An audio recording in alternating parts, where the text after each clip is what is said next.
In 1988, over 350,000 children were paralyzed by polio. Today, there are fewer cases in fewer places than ever before. So on World Polio Day, I want to say thank you. Thank you to the Global Polio Eradication Initiative, a partnership between the World Health Organization, the United States CDC, UNICEF, and Rotary International. Thank you to countries around the world whose dollars support these immunization campaigns. Thank you especially to the frontline workers who are on the ground, fearlessly delivering life-saving treatments day after day. A polio-free world is possible, and together we can win this fight.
All right, so now officially,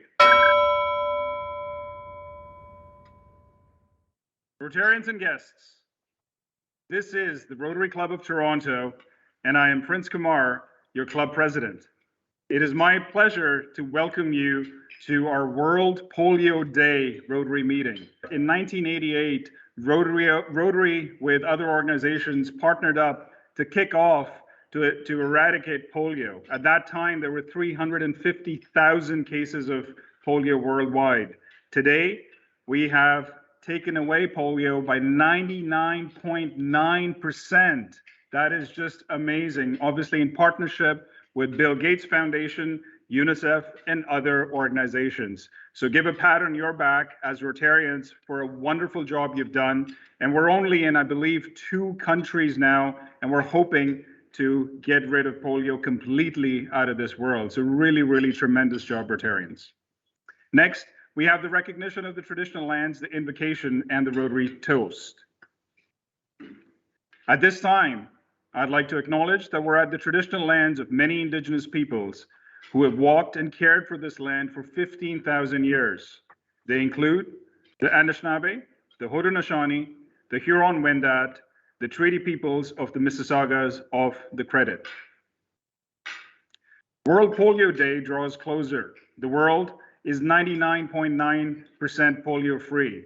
The fight to end polio is not over, and Rotary clubs worldwide continue to raise funds to meet the challenge.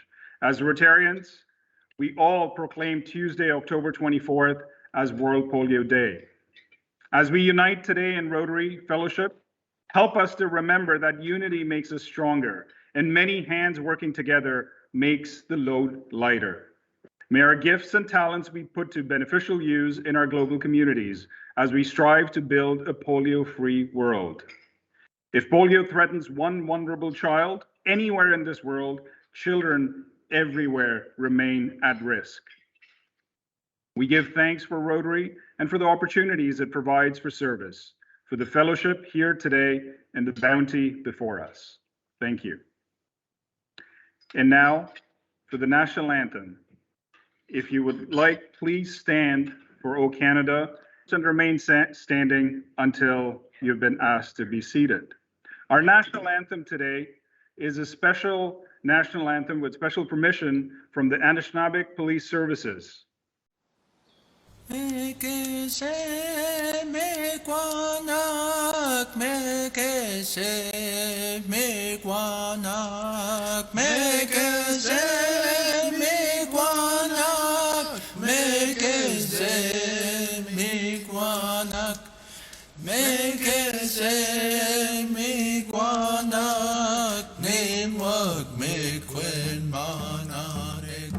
Au Canada, terre de nos aïeux, ton front essaie de fleurs glorieux. Wicked glowing hearts, we see thee rise, the true north, strong and free. From far and wide, oh Canada, we stand on guard for thee. Oh Canada, Geche Wanaj, Nani Bueda, Megweche Wendonda. Nani Bueda, Megweche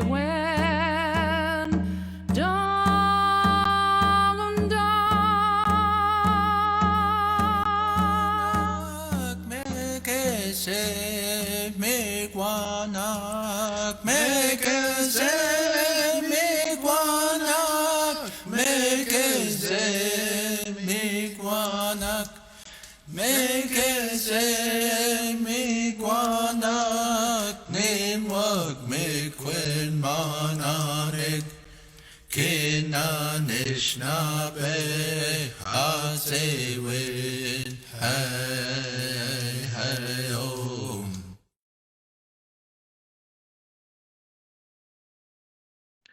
To our service, our first responders, and to Canada. Please be seated.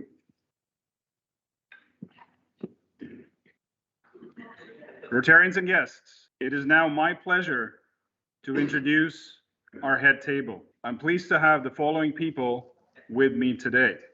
Rohit Tamani, Rotarian since 2007, classification, marketing, senior care. He's the founder of Arcadia Home Care.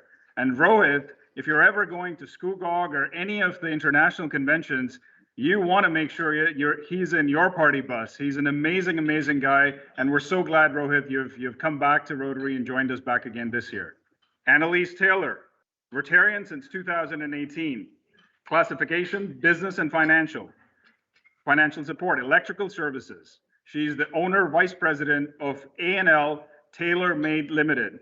Now, Annalise, if you don't know Annalise, you want to know that behind the scenes, she's a brilliant, brilliant worker in Rotary and in service. She's the one who will be contacting people a lot of times. I met her in Skugog also for the first time when she joined Rotary, and what a delight she is to get to know. Thank you, Annalise, for wonderful service that you do, and always with a smile. Mark Higani, Rotarian since 2021, classification, sustainability. He is a content manager with Aerolytics and is our How We Hobby segment speaker today. And those marketing posts that I talked about earlier, well, he's been putting out the strategy of a 5-pillar post for marketing, and with him and the marketing committee, he's responsible for getting us some brilliant brand new members. Thank you, Mark, for your service.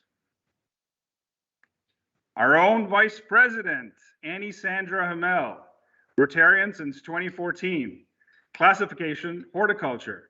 She's a market developer with Actisol, our club vice president and office of the vice president speaker today.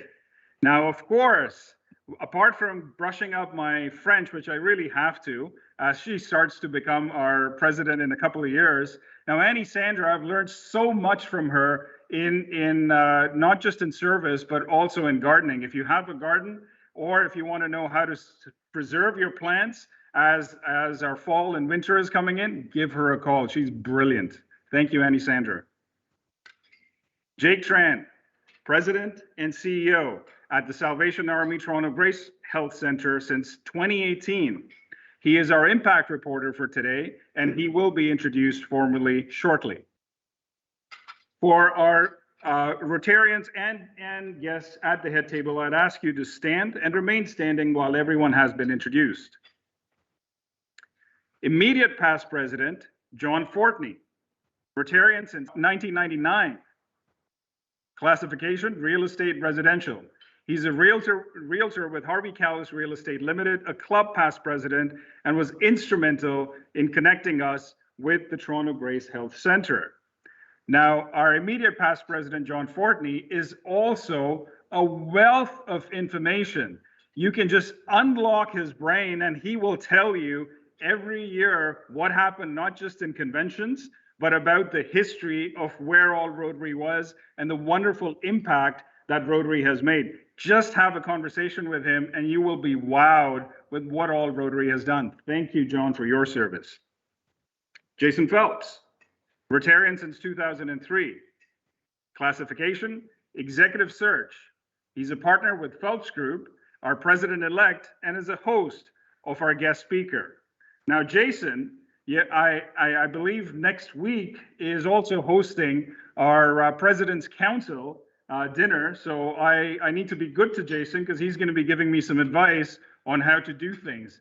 And also, I think my half-year review is coming up. So Jason and John and all the other execs that are being introduced, I really have to be good to them. Or we'll just keep on passing the baton to Jason. Thank you, Jason, for your service. Chief Matthew Pegg, our keynote guest speaker for today, who will be more formally introduced shortly. Rotarians and friends, our head table.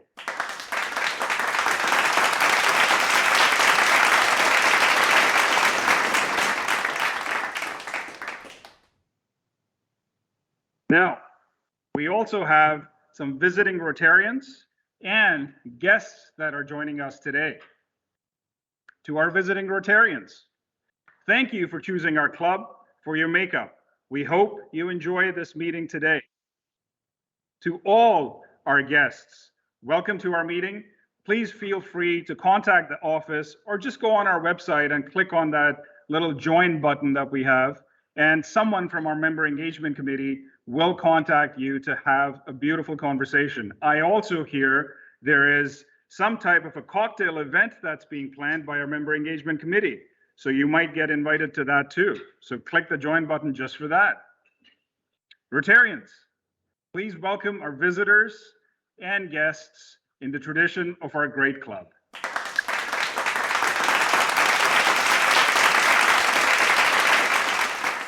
Now for some of our announcements. As you know, some of our meetings are recorded. This happens to be one such meeting and will likely be posted on our social media. Please note that all videos and chats are being recorded. Yes, that goes for people joining us virtually as well. If you do not wish to be recorded virtually, please turn off your camera, and as we will not be able to edit you out at a later point. For those virtually, please be aware of your background and surroundings. And of course, as always, as you do, present a professional image. Next up, we have a really special segment, both from our club and our foundation. Every month, we partner with so many wonderful organizations, and we have the honor and privilege of welcoming some of these organizations in our impact reporting segment. Today, I'd like to welcome Jake Tran, the president and CEO at the Toronto Grace Centre since 2018. Jake brings over 23 years of experience as a clinical respiratory therapist in acute care and community settings. He has experience in complex continuing care, transitional care, respiratory care, wound care, acquired brain injury programs, and mental health and addictions programs. Wow, Jake, that is amazing. Jake holds a master's degree in science in community health from the University of Toronto. He is a PhD candidate from Queen's University with interest in wound prevention and care and aging in place. We are so glad to have Salvation Army and the Toronto Grace Health Centre today. Jake, over to you. Thank you, President Prince. If I can have the slide, please. I am very delighted to be here, and I begin with, and I know I will end with thank you, and I will begin with thank you, and it is a touching moment. And where I begin is the notion of using what we have today, which is using technology, RCM being remote care monitoring, and to re-engineer the way we do things in healthcare and to prevent our older population from going to the emergency department and being hospitalized. And there has to be a way to bring our older population to age at home. And this is what this is about. And your contribution as Rotarians at the Rotary Club made this happen. And we've started this journey 18 months ago. The Salvation Army Toronto Grace Health Centre in conjunction with Ontario Health and the Rotary Club. Next slide, please. Community support, having our clients in the right place at the right time. What we do is we focus on the barriers to in-home. In other words, how do we get our older population be at home, to age in place, and what we need to do to bring an entire community together. It isn't just the Salvation Army Toronto Grace, it is all of the community services that we have been able to bring together, including home care, including volunteers, including remotely monitoring our older population at home. In terms of our successes, what we have been able to do is we've been able to take our clients, normally known as ALC or alternate level of care, or clients that are in the hospital. And what we have done lately through the pandemic is we have clients that are quote unquote stuck in hospital for the last 12 years, and we're able to place them at home safely and monitor them at home. And we've co-designed what we call an integrated transitional care model so that we can address alternate level of care, so that we can actually care for them in their own home, having their own meal at home. We prevent returning of ER because if something were to happen, we have just-in-time notification and we can connect with them directly. And then finally, the whole notion of aging in place. Next slide, please. So this is what they get. They either get a watch or they get a pendant. And the beauty about this is the Toronto Grace remote care monitoring is the hub. So if anything were to happen, all they have to do is touch the watch or touch their pendant. Or if they fall, we'll get notification directly. It is a 24 hours a day, 7-day platform hub, and it's a tiered response where we go through our processes and they're able to get either medical monitoring or non-medical monitoring. So we have a lot of clients in home now where they wander. We now have the ability to locate them if their family does not want them to leave their home at midnight, and if they do and the door is open, we have the ability to find them. We also have the ability to know if they've opened their fridge. We have the ability to know if they've taken their medication. And if they don't, we call them. That's the beauty about this. And this is in collaboration with support from Rotarians like yourself, with Ontario Health and Home and Community Services. And we now have worked with hospitals in acute care, hospitals in complex continuing care, and now we've started working the last 4 months working with those that are already in the community, and we're trying to prevent them from going to the hospital. Next slide, please. I will skip this slide because I have 3 minutes. I'll go to the next slide. So I would like to truly thank you, the Rotary Club. And if I start naming names, I will forget people. So my apologies to that. John Fortney, Peter Love, Suzanne Bolgild. These are people that made this happen. This program, and from an impact perspective, as of today, we have 300 clients, which is more beds in the Toronto Grace Health Centre in the community. The goal by the end of the fiscal year in March is to have over 1,000 clients in the Toronto, in this area, to be able to age at home. Thank you.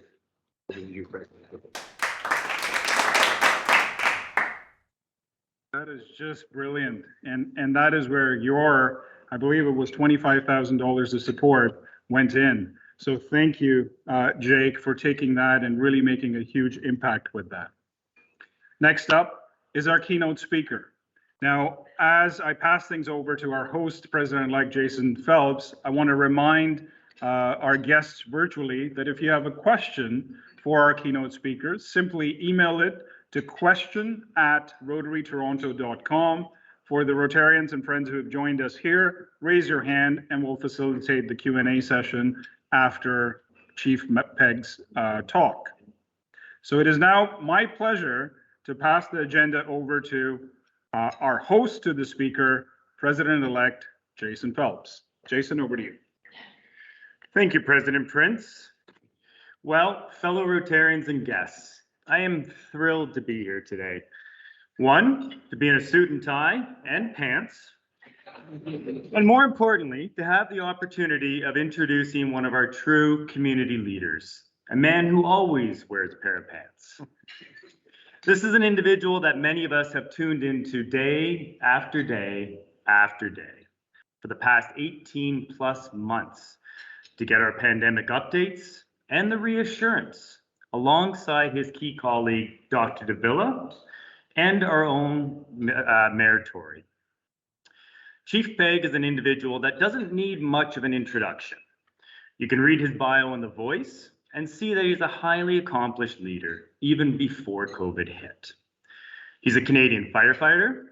He is Toronto's fire chief, the largest fire service in the country. He's the inaugural senior contributing editor of the Canadian Journal of Emergency Management, and from what I understand, was born in Keswick. In addition to this extensive experience in fire services, Matt has been leading the city's response to the COVID-19 pandemic since those early, dark, unknown days when we were all sent home and told to stay there. Let's just talk about dedication for a moment. 111 consecutive nights in a hotel downtown, across from City Hall. This is a time when we were all hiding in our homes, wiping down our grocery bags and our Amazon deliveries. And there was Matt on the front lines, putting together the city's emergency response team and leading the city through an unprecedented, unknown pandemic with no previous playbook. I've had the privilege of knowing Chief Pegg for a few years now, and beyond being a genuinely nice guy, I wanted to provide a little more insight than simply what his bio and public profile state. So I did what any reasonable person would do in this situation. I called his brother. Oh no. Who I will say is also a highly accomplished leader in fire services in our province. I asked his brother for some good scoop on our beloved chief, and all I could get was the following. And I quote, "I think the best onside I can come up with is that once Matt turns his mind to something, it happens. He is a fully licensed mechanic, a commercial pilot, has had multiple progressive roles in fire, and he is now the COVID guru. When he decides he needs to lose weight, he drops 40 pounds in a week. He has drive beyond that of any other human." End quote. So Matt, I think you owe your brother a big thank you for staying tight-lipped about the real goods. Fellow Rotarians and guests, I don't need to say any more. Please join me in a warm welcome from one of our true city leaders, heroes, and a man I would follow through any crisis, Chief Pegg.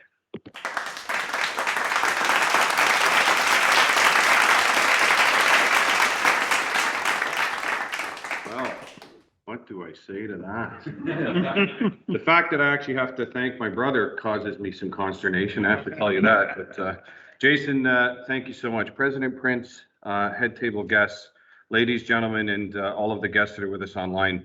I want to say I'm very honored to be here today. And I feel quite sincerely like I'm coming home, because it was very touching for me watching the slides and your commitment to defeating polio. And I will say, so having lived a life for the last 19 or so months in COVID, I look forward to the day when we have numbers that look like 99.9% of eradication in that world.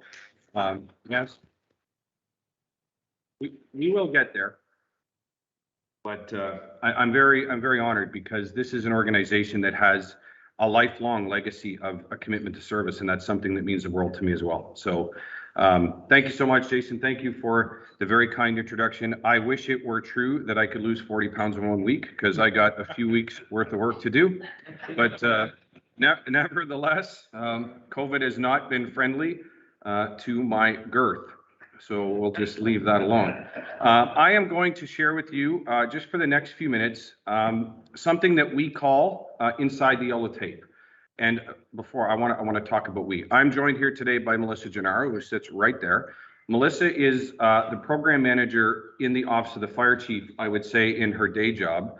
But Melissa has been alongside myself and Dr. Davila and Mayor Tory and our entire COVID-19 incident command team all the way through, and is literally, Jason knows that I refer to as, she is actually the chief. I am just the one with the shiny buttons. So that's Melissa. Welcome, Melissa. Inside the yellow tape is something that was born by accident for me. And in 2016, when I was appointed as the City of Toronto Fire Chief, I did an interview with CBC. And one of the things that I talked to CBC about is that one of my goals was to do what I can do to bring our residents and to bring people that are interested inside the proverbial yellow tape. We all know that at emergency incidents, we put up all of this do not cross fire line, do not cross tape. And I really enjoyed taking the opportunity to share a little bit of the behind the scenes with folks so that you can hopefully get a bit of an appreciation for what happens maybe in some of the areas that you don't see on a regular basis. So it is that, with that mindset, I'm going to I'll do my best to walk through fairly quickly, but I want to share some of our COVID-19 journey. I began working with Dr. Eileen Davila, who I understand has been here with you as well.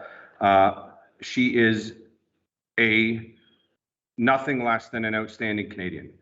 And it has been one of my most sincere honors to work alongside Dr. Davila all the way through COVID. I started working with her in my capacity as the city's general manager of emergency management. That started, believe it or not, in early November of 2019.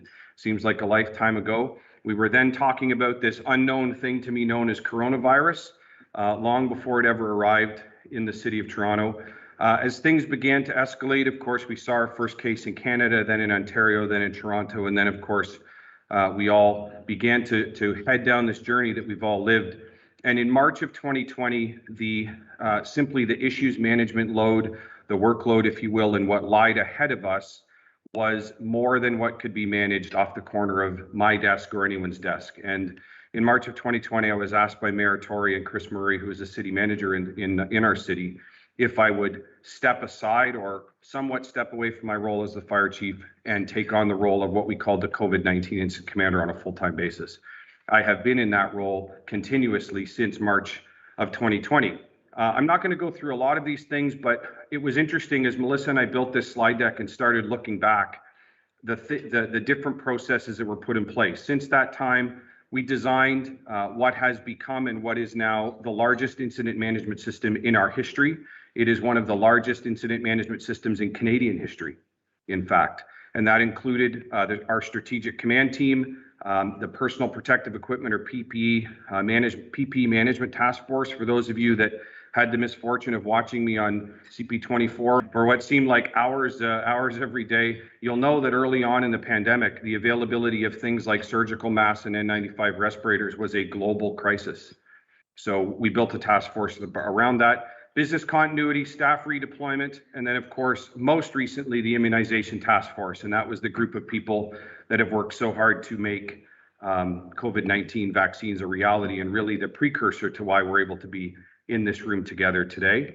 And most recently, we're now transitioning happily into what we call the demobilization and citywide recovery task force. So leading a scope of work which is hopefully aimed at taking us back to normal.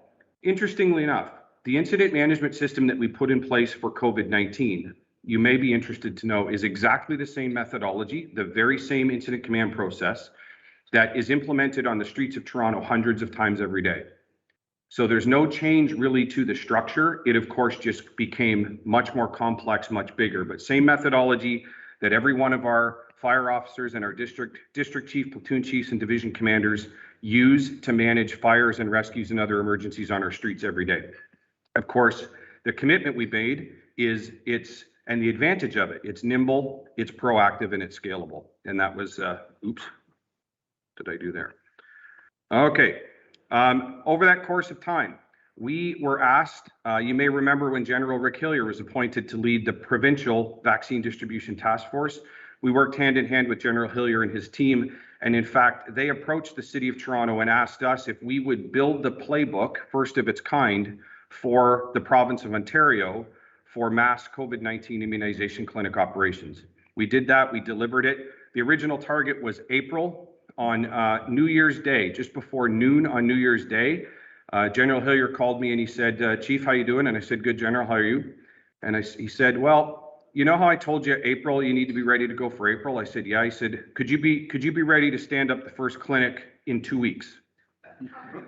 And we had a conversation about that. And the short answer is we were ready. We opened the first proof of concept mass immunization clinic at the Metro Toronto Convention Centre on this early in the third week of January, which was just over 12 weeks ahead of schedule. That allowed us to validate the proof of concept, perfect the playbook, hand it to the province, and that is literally the playbook that resulted in the rollout of COVID-19 vaccine clinics across our province.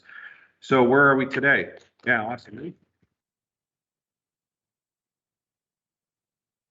So in the City of Toronto alone, as we stand here today, more than 4.84 million doses of COVID vaccine have been put into arms. 87% of our residents have now initiated their vaccine. That means they've had their first dose of vaccine. And last night, actually, we crossed the next threshold. 83% of our population that are eligible for vaccine today. 83% of our residents now are fully vaccinated. I am one of them proudly, and that's the result of our good folks' good work. We have literally conducted hundreds of press conferences in response to COVID-19. I'll talk a little bit about that. This has been the longest activation of the city's emergency operations center in our entire history. We are continuing within the City of Toronto. We are actually still under a declared state of emergency. And today is actually day number 591 since we first activated and opened the city's emergency operations center in response to COVID-19. The bottom line is thousands or tens of thousands of lives have been saved. We know that based on the projections that Dr. Davila and the public health team made. We successfully have managed and prevented our healthcare system from becoming overwhelmed. And we're now hard at work at reopening the city, restarting our economy, and I'm really excited about that. So early on, it kind of felt just like another emergency response. And we put a few photos here.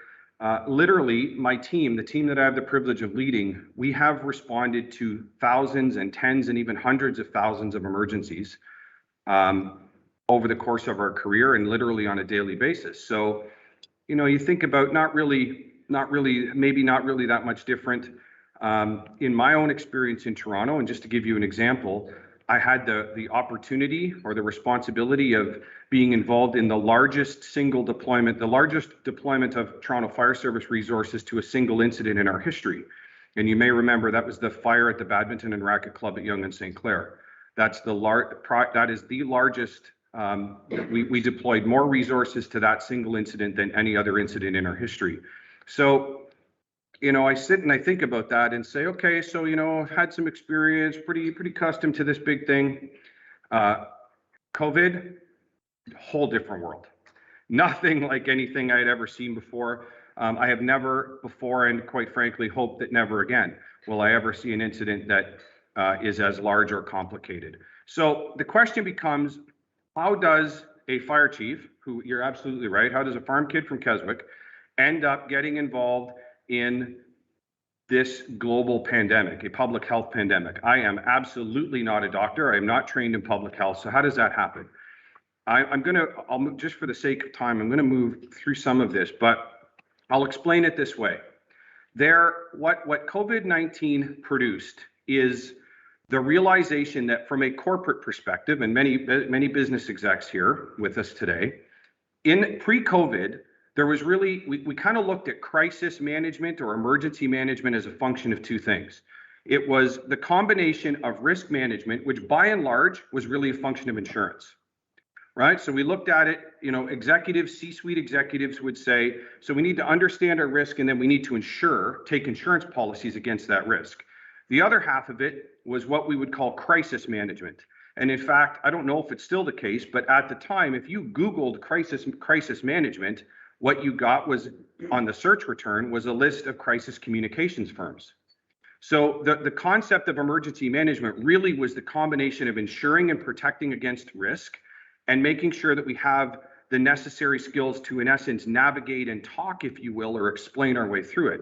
What COVID showed the world is there's a dichotomy, or this river, if you will, or a gap that runs through that for things like global pandemics that you can't insure against and you can't talk your way out of. And that's what COVID-19 became.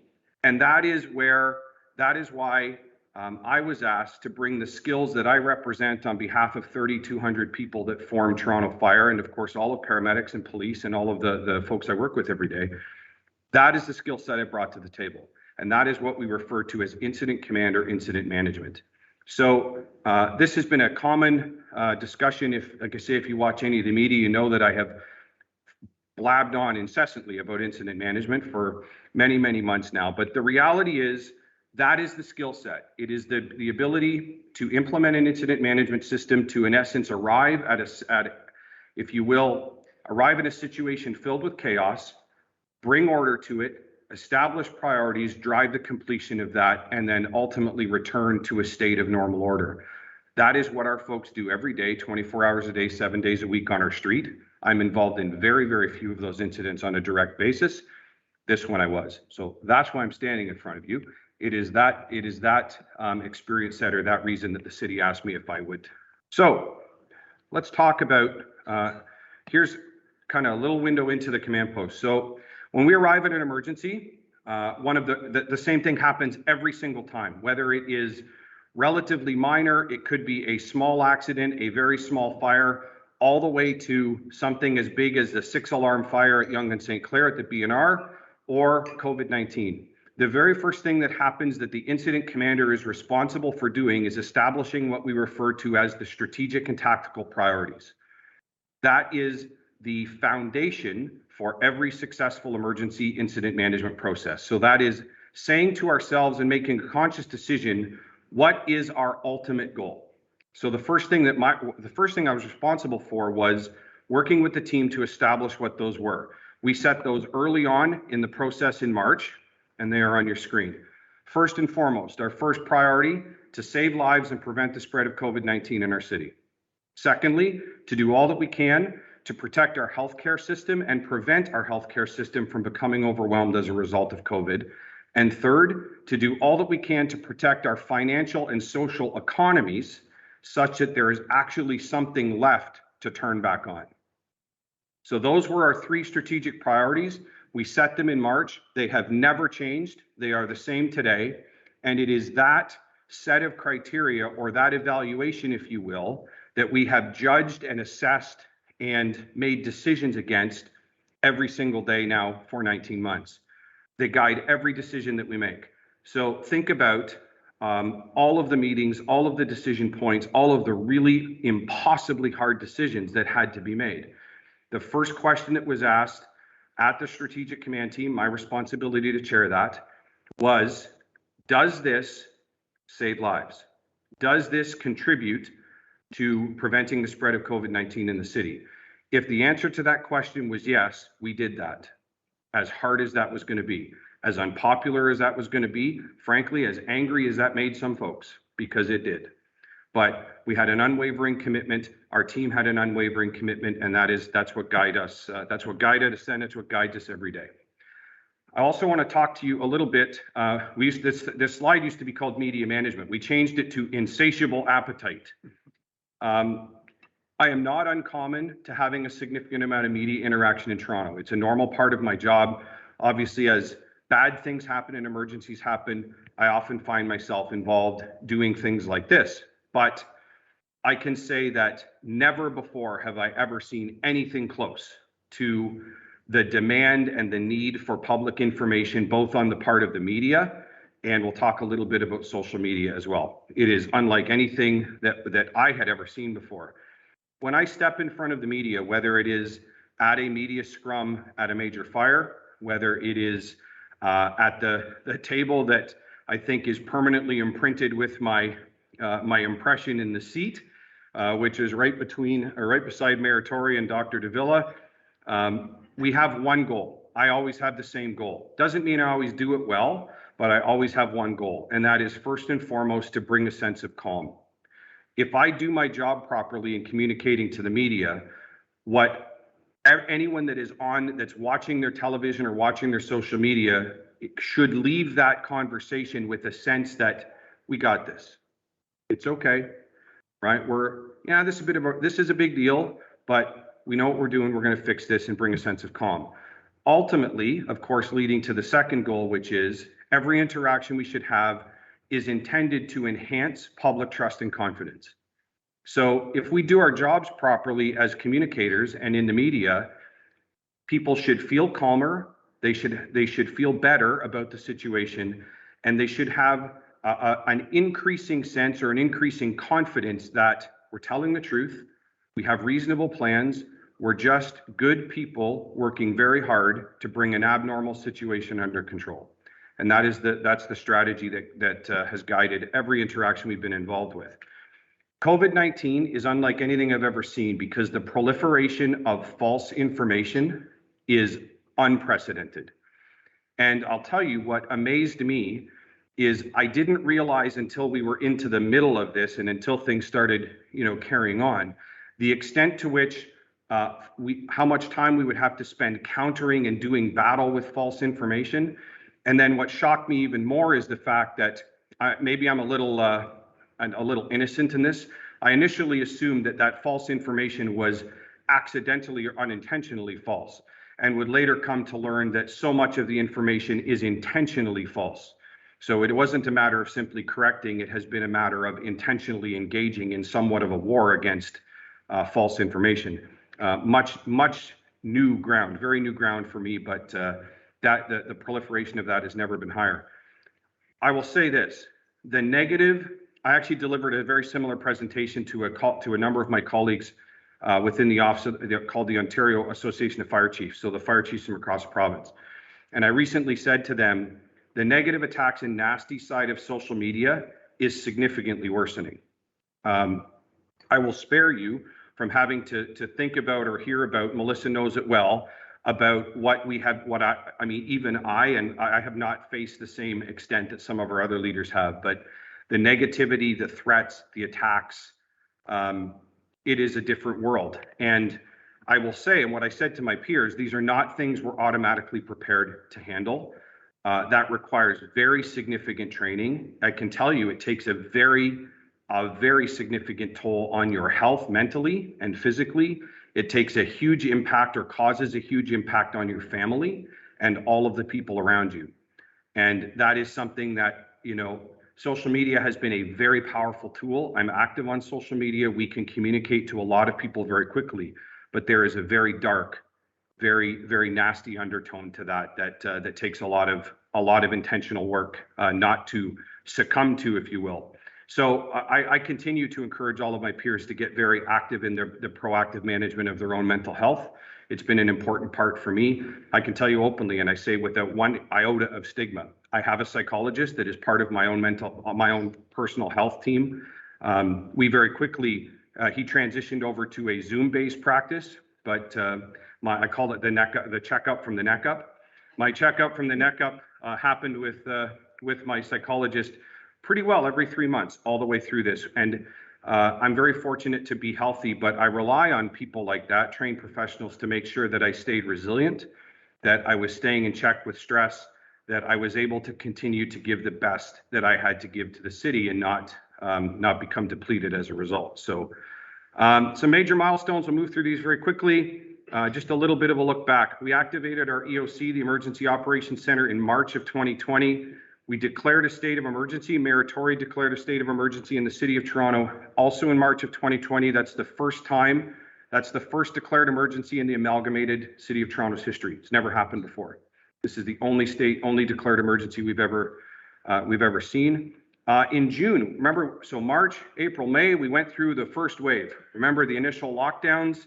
I remember being able to walk across Queen Street and never having to even think about looking for traffic. Right? It was eerie, it was odd, it was scary. I hated it.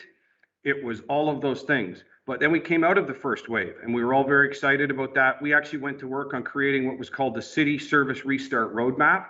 So this whole big engine and big machine that put things together and allowed us to turn city services on. Of course, then we started seeing additional waves. We created the proof of concept, the mass immunization clinic at the Metro Convention Center in January of 2021. That was well in advance of actually receiving vaccines.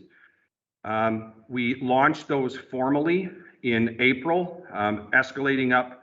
At the height of the operation, we operated 9 mass immunization clinics. The city did, in addition to this very wide network that was run by healthcare partners and Ontario Health Team partners and pharmacists and family doctors in this massive network.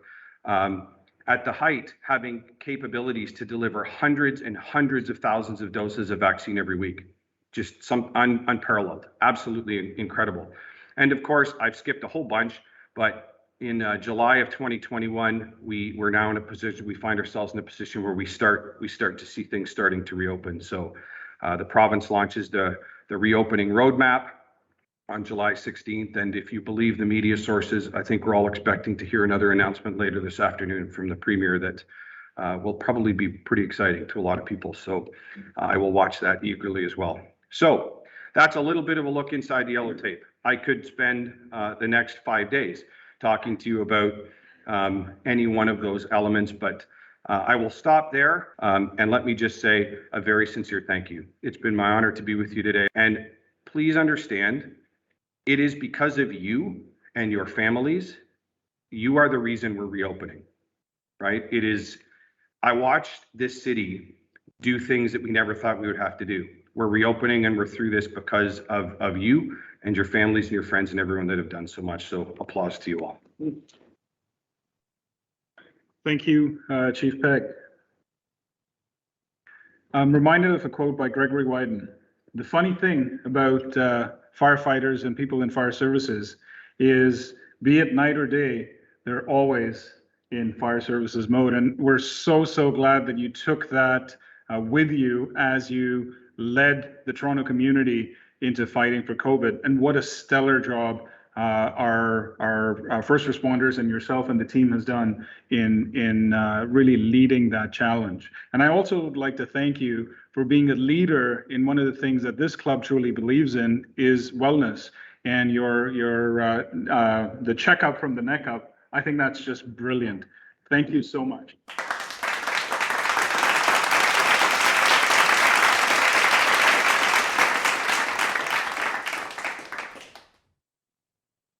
Today, in your honor, Chief Pegg, a donation has been made to Fife House.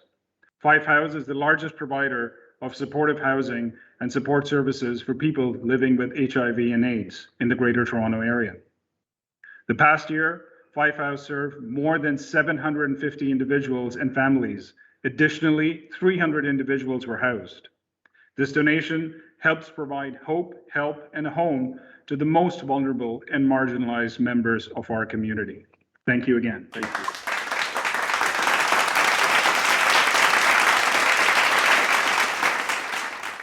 Next week, October 29th, our meeting is virtual only.